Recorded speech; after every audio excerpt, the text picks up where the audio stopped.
Magandang araw po, welcome po sa aking channel, Love9 TV. Patalasasan po, meron po ba kayong mga properties na napapabayaan or non-performing assets? Plan yung ibenta, pero wala kayong oras sa pagbenta nito.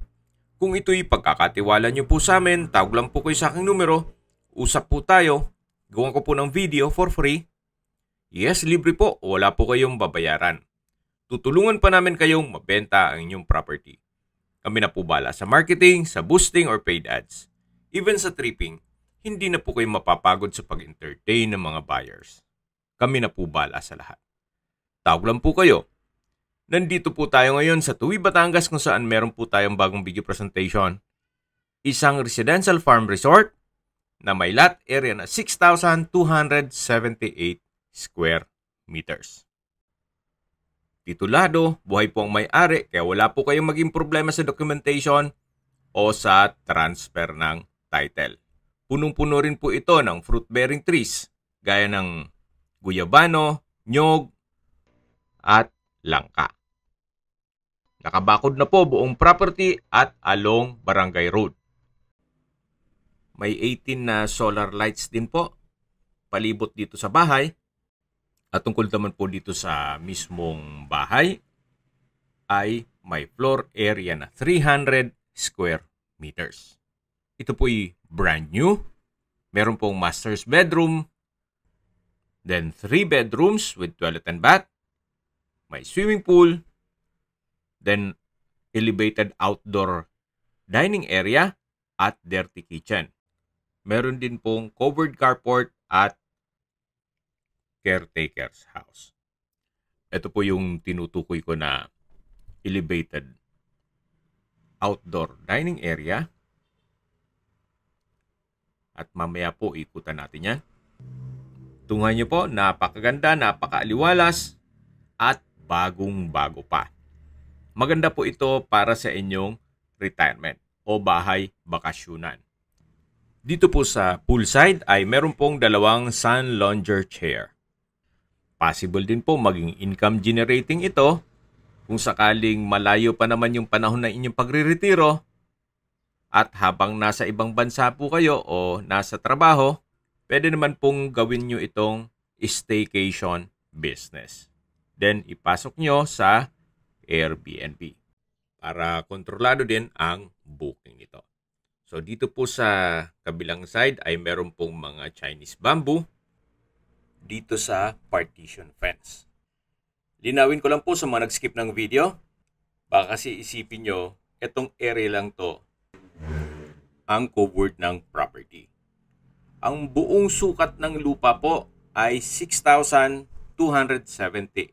square meters.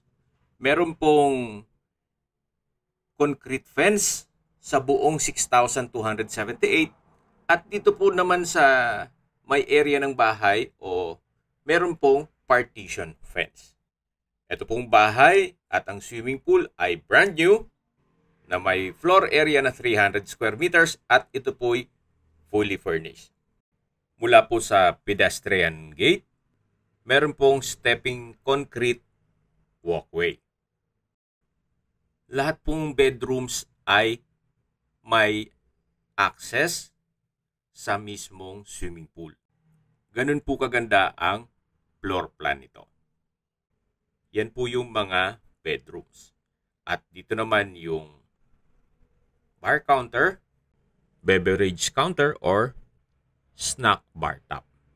So, bahala na po kayo kung anong term nyo dyan. Then, meron pong bar stool. 6 na piraso po yan. Then, naka-natural stone design po ang wall nito. So, napaganda po ng kombinasyon ng kulay. Dito naman po ito po yung main door na naka French door design, then sliding po ito at meron pong wall lamp sa gilid nito. Samahan niyo po ako, pasok po tayo. Nandito po tayo sa living area o salas. Meron pong 3-tonner na floor-mounted inverter aircon, may sofa set, then center table, naka-ceiling cove design, pin lamps, center lamp, at dito naman po ay may console table with vanity mirror. Ito naman po yung dining area. Meron na rin pong dining set, Then, ang ceiling po ay naka-ceiling cove design, may pin lamps at center lamp. Premium tiles po ang ginamit dito sa flooring at meron din pong sliding glass French window design dito sa may dining area. Matatanaw na po natin ang formal kitchen. Meron pong island bar countertop, may 3 bar stool, at sa likod po nito ay meron din pong drawer. May pendant lamp, then may pin lamp sa ceiling. Ito po yung kitchen countertop na may gas range, range hood, wall-mounted modular cabinet, tiled kitchen wall, nano-block kitchen sink, at meron pong kitchen window. Yan po yung kitchen drawer and storage ng kitchen utensils. So mula po dito sa kitchen hanggang living area ay open concept lang po. Walang partitions kaya napakaaliwalas. At meron pong 2 French door design sliding glass window. Ito naman po yung powder room. Kumpleto na rin po ito. Meron pong water closet with bidet, then hand basin, naka-tiled bathroom wall, at maganda po ang disenyo nito. Meron pong exhaust fan, then bathroom cabinet with mirror. Yan po yung hand wash basin with nano black faucet. Okay, labas po tayo. Yan po ulit yung island bar counter. Then, yan po yung dining area na may 6-seater dining set. Meron din pong LED na circular light mount contemporary crystal light fixtures sa dining at living area.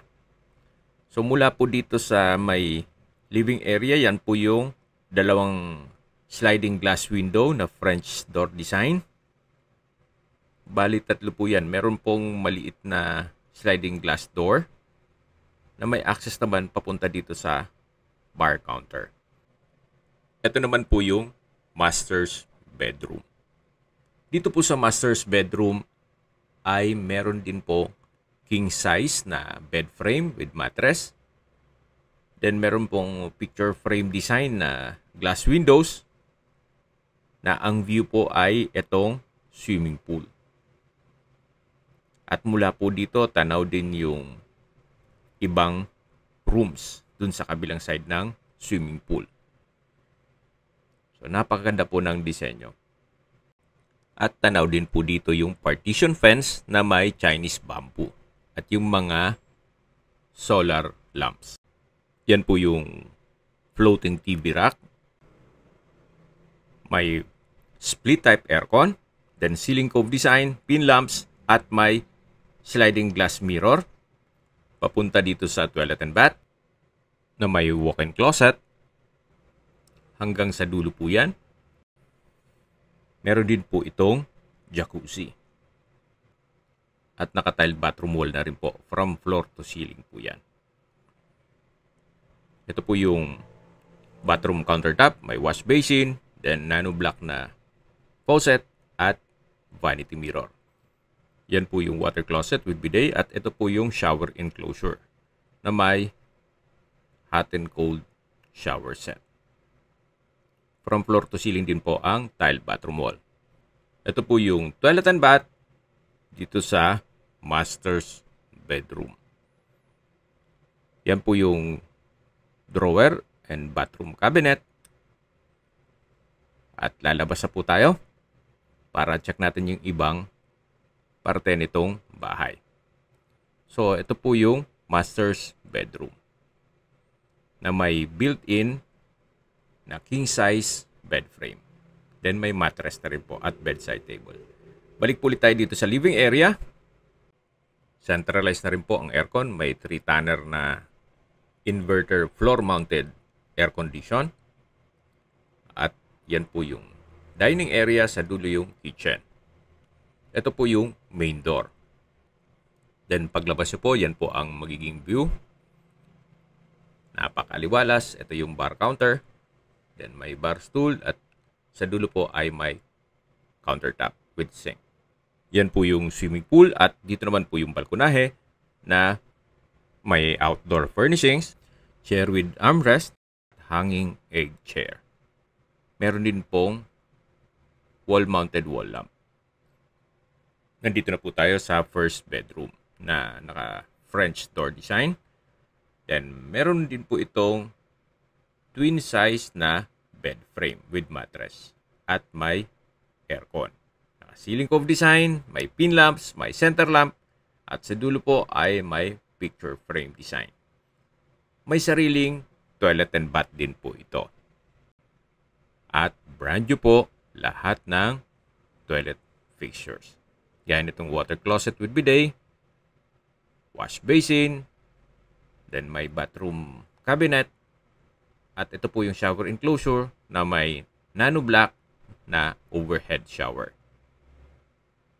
Then naka-tile bathroom wall na rin po ito. From floor to ceiling po yan. May exhaust fan. So, kumpleto po. Wala na po kayong papagawa dito. So, ito po yung first bedroom. May twin size na bed frame at may bedside table. Then, premium tiles din po ang ginamit dito sa flooring. Paglabas nyo po dito sa first bedroom, matatanaw nyo yung bar countertop, then yung swimming pool, at ito po yung balkonahe na meron pong rattan outdoor chairs.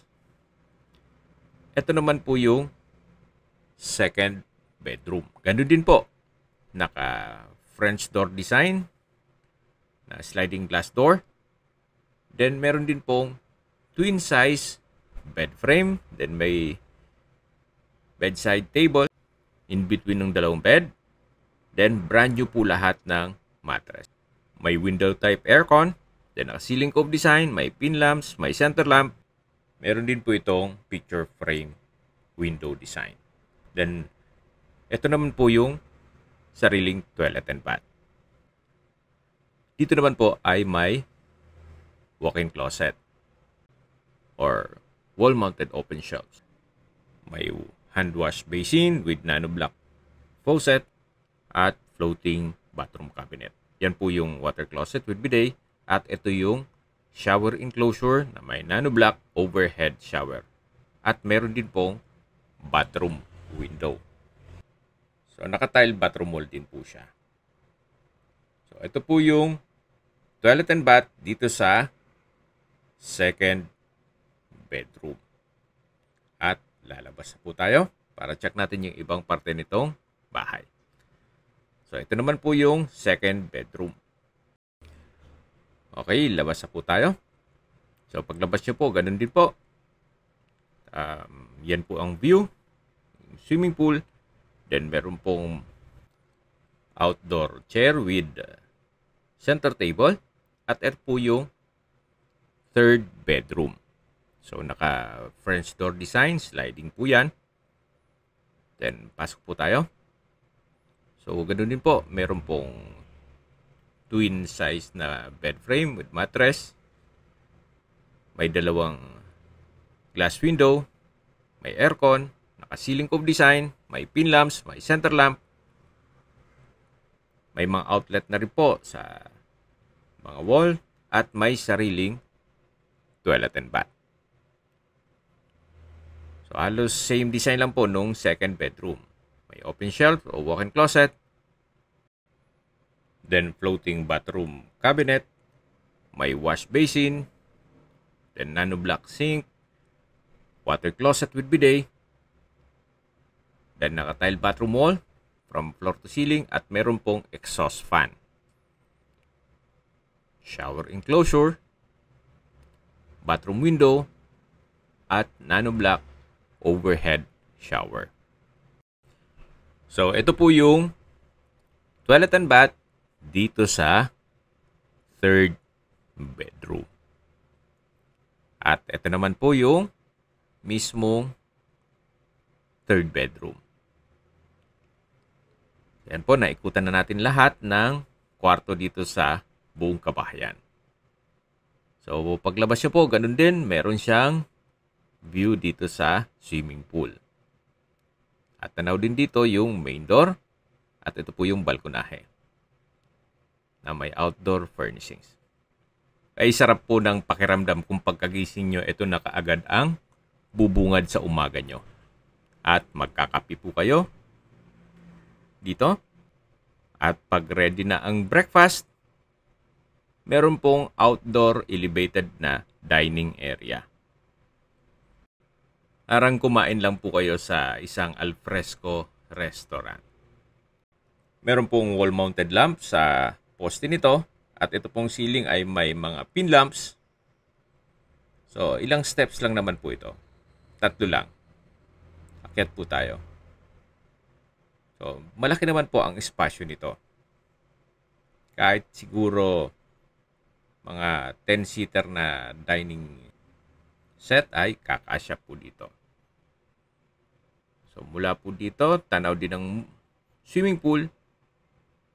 Then, yan po yung mga concrete walkways. Tanaw din po dito yung main gate. At dyan po yung caretaker's house. Mamaya po ikutan natin yan, yung sa dulo. Then may 2 covered carport. Then open car park na. At sa dulo naman yung mga fruit-bearing trees. So ito po ulit yung elevated na outdoor dining area. At dito po sa likod ay may 3 steps din na stair na kung saan ito naman po yung papunta dito sa dirty kitchen. Naka French door design din po siya. May kitchen countertop, stainless sink with faucet, then itong kitchen wall ay tiled na rin po at may mga outlet. Sa baba po nito ay may kitchen cabinets o storage ng kitchen utensils. Then may refrigerator na rin po. At ceiling fan. So ito po yung dirty kitchen.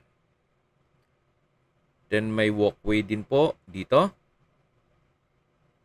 Na yan po yung setback nung bahay. At ito po yung perimeter fence. Shower area. At ito po yung common comfort room. Then, kumpleto din po ang toilet fixtures. May water closet with bidet, hand basin, at urinal. Dito po sa kabilang kwarto naman ay yung filtration at pump room. Okay, lipat na po tayo. So, tunghayan nyo po ulit itong main house at swimming pool. So, meron po itong 3 bedrooms at isang master's bedroom. May floor area po ito na 300 square meters at fully furnished. So, ang kulang na lang po ay kayo at ang gamit nyo. Kung hanap nyo isang very relaxing na property, malayo sa syudad, sariwa ang hangin, eto na po yung hinahanap nyo. So, magbavari lang yan sa inyong budget. So, dito naman po may ilang steps at yan po yung buong garahe. Napakalawak po. Kung mahilig po kayo sa panabong na manok, pwede pong maglatag dito. Patag na patag naman po ito. So, at maraming manok ang mailalagay nyo dito. At ito naman po yung caretaker's house. Na kung saan kompleto din po yan. May kwarto, may banyo, at may kusina. Then, dito naman, sa laki ng garahe, malamang hindi nyo na magagamit yan. So, pwede namang receiving area naman muna dito. Bali po, 2 kwarto po ito. At isang banyo. So, yan po yung unang kwarto na pwede pong gawing maid's quarter. Ito yung toilet and bath. At ito yung pangalawang kwarto. O pwede pong gawing driver's quarter. So, ito po yung dulong parte ng property. Sa likod po nito ay yung barangay road. Yan po, napakalawak pa po. Okay, lipat na po tayo dito sa farm side. Dito po nakapwesto yung mga fruit-bearing trees. Meron po mga dwarf coconuts. Siguro mga nasa 15 or 14 coconut trees. Dwarf coconuts po yan. Then, dito naman po sa mga guyabano, mga nasa 20 guyabano trees. Then, langka, mga ilan-ilan po ang langka dito. Habang naglilibot po tayo, pinagmamasdan nyo po dito sa side nitong mga fruit-bearing trees, pag-usapan natin ang distance, location, at travel time. Mula po sa bayan mismo ng Tuwi, Batangas, ang distance is 8.1 kilometers at ang travel time is 14 minutes. Kompleto na po doon gaya ng public market, groceries, convenience store, remittance center, banks, schools, church, at hospital.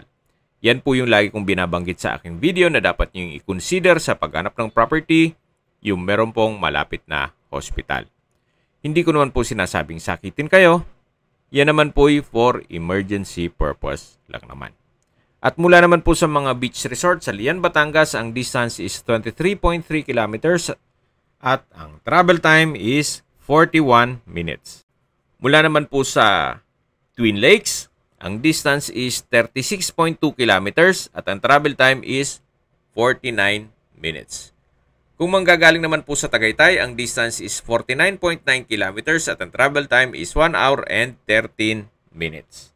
Mula naman po sa Manila o sa airport, ang distance is 111.3 kilometers at ang travel time is 2 hours and 37 minutes. So, nandito na po tayo sa part ng mga fruit-bearing trees at napakalawak pa po ng espasyo dito na possible din pong gawan nyo ng inyong future projects. Okay, sa presyo na po tayo. Binebenta po ito ni owner sa halagang 28 million pesos. Kung may mga katanungan po kayo, tawag lang po kayo sa aking numero. At sa mga kababayan naman natin nasa ibang bansa, meron po akong Telegram. Sa mga iPhone user naman, may iMessage. Meron din pong Imo, Skype, Viber at WhatsApp. Same number lang po, 0917-316-3399. Nasa dulong parte na po tayo ng property at mula po dito matatanong natin yung bahay. Then sa likod po nito ay napakalawak pa po ng espasyo. Sa mga nagtatanong po ng aming Facebook, meron po kaming Facebook page na Nov9TV at Facebook Reel Video. Meron din pong TikTok at Instagram. May ibang YouTube channel po kami na The Nov9TV Channel, Nov9TV Listings, at Nov9TV On The Spot. Real talk, real fast. Sana po naibigyan yung aming video presentation. Paki-like and subscribe na lang po sa aking channel para ma-update din po kayo sa aking future listings. Kung sakali po hanap nyo yung mas malaking sukat na lupa, meron din po kami ibang listings na pwede nyo pagpilian. Huwag po kayong mag-atubiling tumawag sa amin, then let us know your budget para malaman namin kung anong property pwede naming i-alok sa inyo. Sa lahat pong viewers, subscriber at nagtiwala po sa amin, salamat po sa suporta, ingat po kayo lagi at yung pamilya. Maraming salamat po.